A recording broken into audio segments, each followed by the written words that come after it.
Oh, hello, welcome back. Today we're going to be looking at making a basic health system for our player.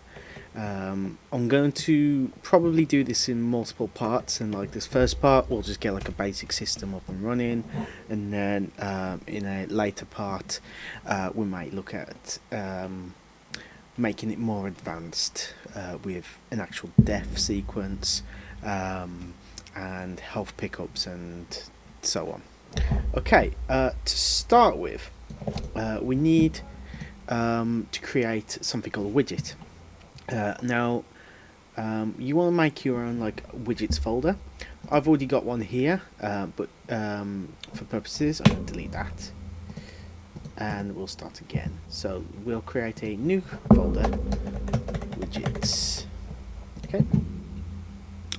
Now, let's open that up and press right click on your mouse, and then we want user interface widget blueprint, and then yes, we want to use a widget.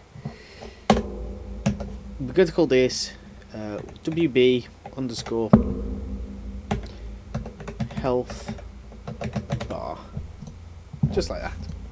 Okay, so if we get this up now, so that load. For some reason, all my tabs keep opening in the middle like this, but let's just grab it. Let's bring it down here. We're going to be greeted with this screen here. What we want to do is we want to add in a canvas panel, and we're going to bring it down, drag it there, and then as you can see, our canvas panel is here. So let's zoom in. Then we're going to want a progress bar, which you can see just there. We grab that and make it a child of the canvas panel, and like that, as you can see, it's in there. So when we click it, you can see there we've got this little like flowery like shape that represents our anchor point. So over here on the right hand side it says anchors. If we click that, we can anchor our widget elements to different parts of the screen. We're going to want it left in the left hand corner for this, but we may want to move it. So this is a bit of a barbarian method, just grabbing it like that. What you should really do is on here on the right hand side, we can look at these values. So at the moment it's at 6860. So if we was to position it something like that, so 50, 90. Oh, no, we'll go 50, 80. Sorry. That's quite a nice bit there. And then we've got the size here. We can increase the size. We want to keep it a nice round number, so we'll go 250. And then 30 is good for the y-axis there. Alignment, I'm going to change this to 0.2. And then 0.2 again. Just like that. Brings it a little bit more to the edge of the screen there. Okay, so now we've got that. If we right click here, you can see fill and color opacity. I'm going to click that and make it green. You can say whatever color you want, but a health bar, let's make it green. And then up here a little bit it says style. Let's click that. Background image.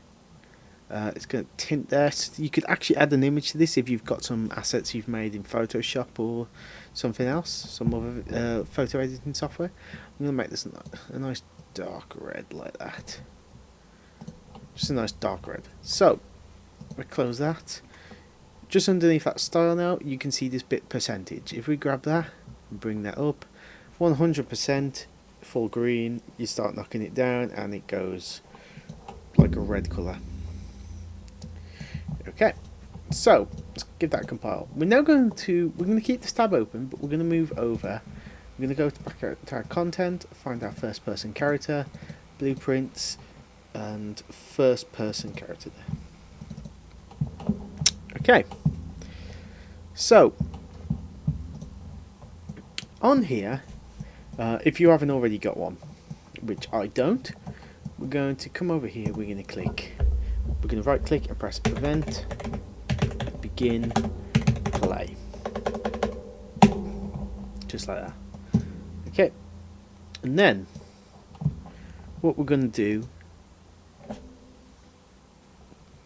is we're going to create a widget. Create a widget, just like that. And we're going to find our health bar, WB health bar. Now it's always good practice here to promote these to variables so that we have a reference to them wherever we are calling from data from the player or wherever. So where it says return value here, we're going to right click and press promote to variable, and then over here on the right hand side we can rename this.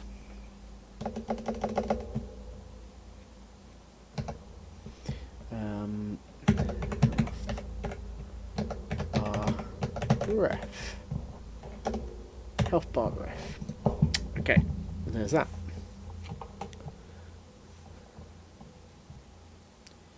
So now we want to, now this is on here, we want to drag off here and we want to add to viewport, just like that. We drag that, now that there. So if I press compile and play now, as you can see, the top left hand side of the screen is the health bar. So let's come off there now. Alright, so down here on the left hand side it says variables. We're going to click the plus there and we're going to create health. Or actually, yes, that's fine. And we're going to change this to a float variable, just like that. Let's compile. I'm going to change the health value to 100. I'm going to add another one, and this is going to be max health. Compile, and again 100. Just like that. Let's give that a compile and head back over to our widget. So now this is where we need to add a few extra stuff. So we're going to click on our health bar, and over on the right hand side where it says percentage, we're going to click this little button here, and it does it will say create binding. So we'll have that. But before we do anything here, up here we're going to press event graph. We don't need event pre-construct, we don't need event tick, we just want event construct. And from here we're going to cast to first person character,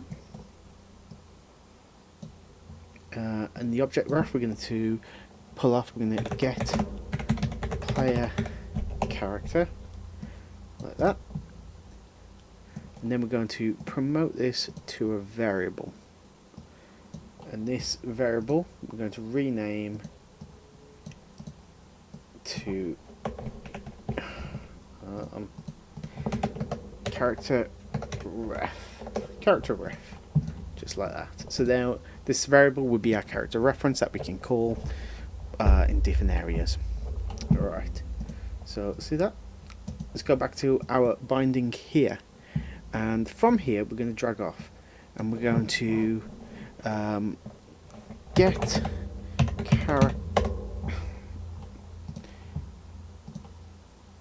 we're going to get our character reference. We can do it from here like this, so we can get that. Health. Get health. And get max health. Just like that. Then we're going to divide. We're going to divide these, just like that. Divide these together and hook these up, just like that. Compile. So now we should be able to call and see the different values of our health system. But we need to do something to add like a little bit of damage to the character. So we're going to go back into the first person character. Let's move these up. And we're going to create a couple of functions. To start with, we need some inputs.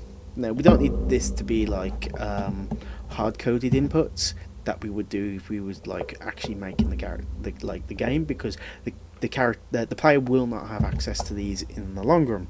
It's just what we want for testing purposes. So we're going to press the 1 key in input, keyboard event 1, and then 2 input, and get that there like that. Now we're going to create two functions. So here on the left hand side it says functions. We want our first one, damage. Then we create a second one, heal. So if we go to the damage one first. So when we're inside our function, what we want to do is we want to begin by adding in a branch. We're going to get this up here. Actually, first things first, we're going to click damage, and over here input, we're going to press this little plus, and we're going to change the name to amount of damage, more in capitals, amount of damage. I'm going to set this to a float, just like that. I'm going to drag off less than or equal. I'm going to get our health here, and then we're going to leave that connected to 0. So what this bit here will do is it will detect if our health is less than or 0.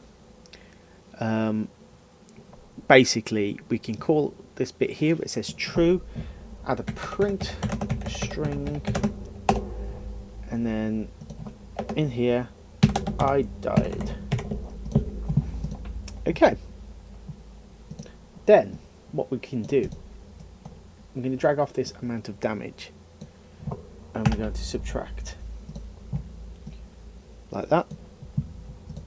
We're going to break this node to begin with though. We're going to get our health here. I'm going to connect that into there like that. Then we're going to grab it out and put that into amount of damage at the bottom. After that, we're going to drag off. No, actually, we'll grab our health variable. We'll press set, go to false, and connect that up just like that. Okay, and then what we can do is, because when we want to heal, the majority of the code is going to be identical. We just need to change a couple of things around. So we can grab all of this and press Control C, and then go to our heal function, Control V, connect that up. Let's add a new input, amount of healing. Now, two things we want to do different, actually 3 things we want to do different. Here on the less than or equal, we're going to change that to 100, because now if we're less than or equal to 100, we're going to change this to full health. And then over here, we're going to drag that off and attach that to there. Actually, no, we're not, because we need to change this. This is still a minus. So we're going to delete that altogether. And we're going to add. Press add, like that. And we're going to connect that there, that to amount of healing, and then that to health. So, here on the amount of healing, we need to add a value. So if I say 10, like that, every time we add this heal function now, we will get 10 health. I need to also add this to the damage. So if I press damage here, just press this drop down, default value, 10. Just like that. copy, compile, sorry. Then let's go back to the event graph. And then on where it says 1, 2, for 1, let's grab our damage function from the left hand side here. Let's plug that in. And then heal, let's grab that and plug that into there. Just like that. Let's press compile. Let's go back here. And now, if we watch, if we press 1, we're losing health, we're losing health, we're losing health. I died. There we go. Press 2. And we've encountered a slight glitch. Okay, so I found the source of the glitch. It happens. So what had happened is we want to flip. Well, on the damage, if we take a look, the true, we get this little message, and the false, it sets that the damage. But on the heal, we want to swap these around. So we're going to have the health attached to the true, and the print string that says full health attached to the false. And then if we give this a go, let's press 1, I died, and then press 2, full health, just like that. Okay, so that's it for this video.